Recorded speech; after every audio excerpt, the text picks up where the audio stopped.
अस्सलाम वालेकुम वरहमतुल्लाहि वबरकातुहू। Dear viewers, how are you? बेटा ठीक हैं सब कुछ? तो let us come to start our holy work. So today is lecture number 21 and the articles are still going on and this is the rule number 14 कि अगर कोई ऐसा पॉइंट हो जिसमें एडवर्ब के साथ कंपैरिजन हो, यानी जिसमें एडवर्ब के साथ हम द टी मिलाएं, और अभी आर्टिकल्स क्योंकि चल रहा है तो इसका रूल नंबर 14, कल हमने जो लेक्चर था उसमें 13 तक पढ़ा था. तो as an adverb with comparative the more, अब यहाँ पे जो वर्ड मोर है इससे पहले द लगेगा तो वो कंपैरेटिव हो जाएगा. द मोर द मेरियर, जितना ज़्यादा उतना खुश. द लेसर द सेडर, जितना कम उतना दुखी. तो रूल नंबर 14 में था कि एडवर्ब को जब हम एडवर्ब के साथ द मिलाएंगे कंपैरेटिव में तो फिर ये रूल बनता है. तो रूल नंबर 15 में ये है कि जब अगर कोई कंट्री ऐसा है जिसके नाम के साथ प्लूरल आता है तो एस लग रहा है तो हम उसके साथ भी द लगाएंगे. यही रूल नंबर 15 में ये हुआ कि with plural names of countries, for example the Netherlands, Holland का जो नया नाम है द नीदरलैंड्स है, और द फिलिपाइंस. अब क्योंकि इसमें एस लग रहा है तो द लगेगा. रूल नंबर 16 जो है वो थोड़ी सी लंबी लिस्ट है लेकिन उसको हम इजी कर देते हैं कि रूल्स नंबर 16 में names of hotels, restaurants, theatres, movie theatres, museums, galleries, buildings and monuments के नेम के साथ, मॉन्यूमेंट्स का मतलब यादगार जो बिल्डिंग्स होती हैं उसको कहेंगे. तो होटल के साथ the Hilton hotel, the Taj Mahal hotel. Restaurants the Bombay restaurant, the Lahori's restaurant. Theatres में द नेशनल थिएटर है. इसी तरह से मूवी थिएटर का नाम द RKO प्लाजा है. म्यूज़ियम में अगर कोई म्यूज़ियम है उसका नाम है तो हम उसका नाम के साथ भी द लगाएंगे, द मेट्रोपॉलिटन म्यूज़ियम. गैलरीज में से अगर कुछ गैलरीज हैं, गैलरीज वो होती हैं जहाँ पे जो पेंटर्स होते हैं उनकी जो पेंटिंग्स होती है उनकी जो एग्जीबिशन होती है उसको हम कहते हैं. तो गैलरीज में द नेशनल गैलरी, और बिल्डिंग में द एम्पायर स्टेट बिल्डिंग और न्यूयॉर्क क्योंकि the city of skyscrapers है, लंबी इमारतों का शहर है, तो वहाँ पे the empire state building USA में. मॉन्यूमेंट्स में द वाशिंगटन मॉन्यूमेंट है. वाशिंगटन इज द कैपिटल भी है और अमेरिका की एक रियासत का नाम भी है. रूल नंबर 17 में आते हैं बिफोर नेम्स ऑफ ट्रेन्स. बेटा ये ट्रेन्स चलती हैं ना तो इनके नाम के साथ भी द लगता है. हमारे यहाँ the Mehran Express, the Tezrau, the Tezgam, like this. और जो डायरेक्शंस होती हैं उनके नाम के साथ भी लगता है द. तो the north, the east, the south, the west, इस तरह से. और ये जो सीजन्स होते हैं हमारे यहाँ उस सीजन्स को भी हम द लगाते हैं, जैसे the summer, the winter, the spring, the autumn, जिसको अमेरिकन द फॉल कहते हैं. अब उसके बाद आता है न्यूज़पेपर्स. हम न्यूज़पेपर्स कुछ ऐसे हैं जिनके नाम के साथ द लगता है मोस्टली. तो द वाशिंगटन पोस्ट है, द न्यूयॉर्क टाइम्स है, इसके अलावा द मुस्लिम है, द नेशन है.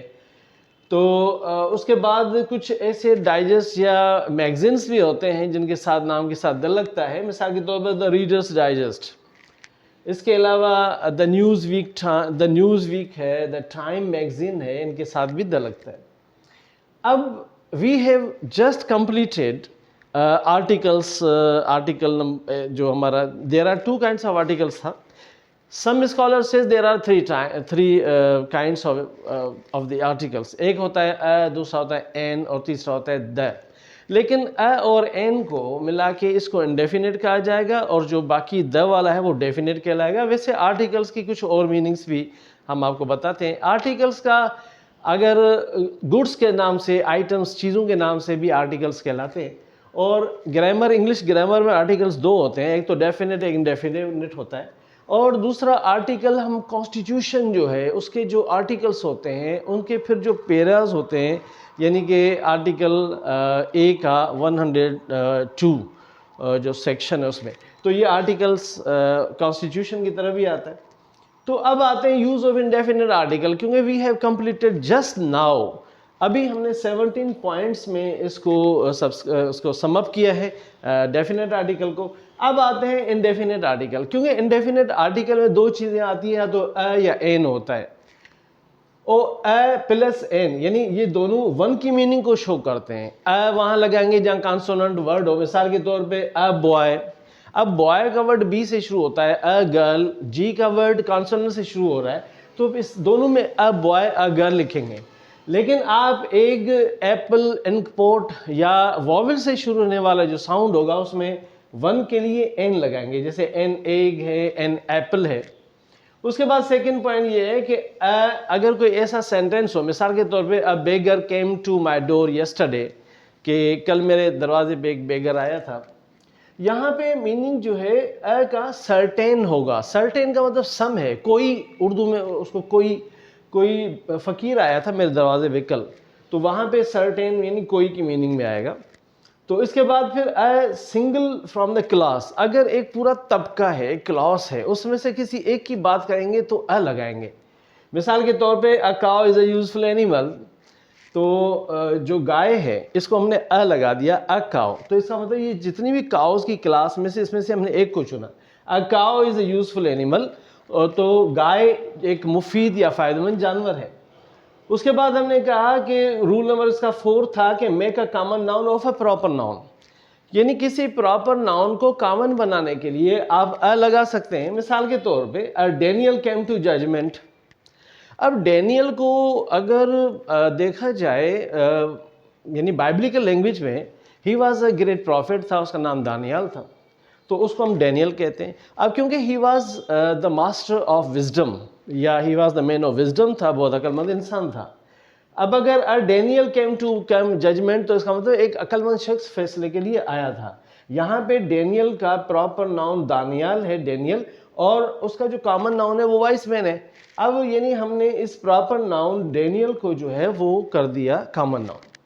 तो इसका रूल नंबर 6 ये है कि कुछ जैसे हम वॉवेल्स का यूज़ करते हैं आम तौर पर, तो वॉवेल्स तो इंग्लिश अल्फ़ाबेटिकल में 26 जो लेटर्स होते हैं, इसमें से कहा जाता है कि भाई वॉवेल के बगैर जो है ना कोई लफ्ज़ बन ही नहीं सकता। लेकिन FLY फ्लाई और SLY स्लाई या स्काई SKY, इसमें तो वॉवेल आता नहीं है, तो इसमें वाई आ रहा है, तो वाई इज़ आल्सो कंसिडर्ड, यानी 5 जो वॉवेल्स हैं उसमें वाई वो को भी कंसीडर किया जाता है। इसका मतलब वाई की पोजीशन दोनों जगह पे है मुस्तहकम, यानी एज अ कॉन्सोनेंट भी यूज़ होता है और एज अ वॉवेल भी इस्तेमाल होता है। लेकिन वॉवेल, मिसाल एजुकेशन एक ऐसा लफ्ज़ है जिसमें 5 वॉवेल आ जाते हैं, हो सकता है कुछ और वर्ड्स भी हों, इसमें कोई शक नहीं है। तो अब नंबर 6 में ये आ रहा है कि ए नॉट एन इज़ यूज्ड, हम एन के बजाय ए इस्तेमाल करेंगे before the sound of you. अगर कोई ऐसा वर्ड है जिसमें जो यू है, यानी कि वॉवेल 5 वॉवेल्स में से यू, और मिसाल के तौर पे यूनियन है। अब यूनियन में यू का साउंड वाई यू की तरह आ रहा है, या बेसिकली जो अल्फ़ाबेट है इंग्लिश के 26 में से, तो उसका साउंड यू की तरह आ रहा है, तो उसमें फिर हम अ लगाएंगे। मिसाल के तौर पे यूनियन लिखा हुआ है, यूनिकॉर्न लिखा हुआ है, यूनिवर्सिटी लिखा है, तो अगर हम इसको सिंगुलर में एन यूनियन नहीं कहेंगे, या यूरोपियन जो है उसको उसमें एन यूरोपियन नहीं कहेंगे, तो क्योंकि यू का साउंड यू है और अ वाला नहीं है, जैसे अम्ब्रेला में होता है, अम्ब्रेला का यूम्ब्रेला कहेंगे तो फिर अ लगेगा, लेकिन क्योंकि उसका नाम अम्ब्रेला है, ए का साउंड आता है, आ का साउंड आएगा, तो हम वॉवेल यूज़ करेंगे। लेकिन यहाँ पे यूनियन का साउंड यू वाला जो है वाई यू की तरह, इसलिए हम a union, a unicorn, a university, a European city ऐसा कह सकते हैं। ओके, तो we have completed our today's topic बेटा, और आई होप कि you will like it, comment it, subscribe it and share it. Thank you very much, wish you best of luck. दुआ कीजिए, इंशाल्लाह कल फिर एक नए टॉपिक के साथ। अस्सलामु अलैकुम वरहमतुल्लाहि वबरकातुहू।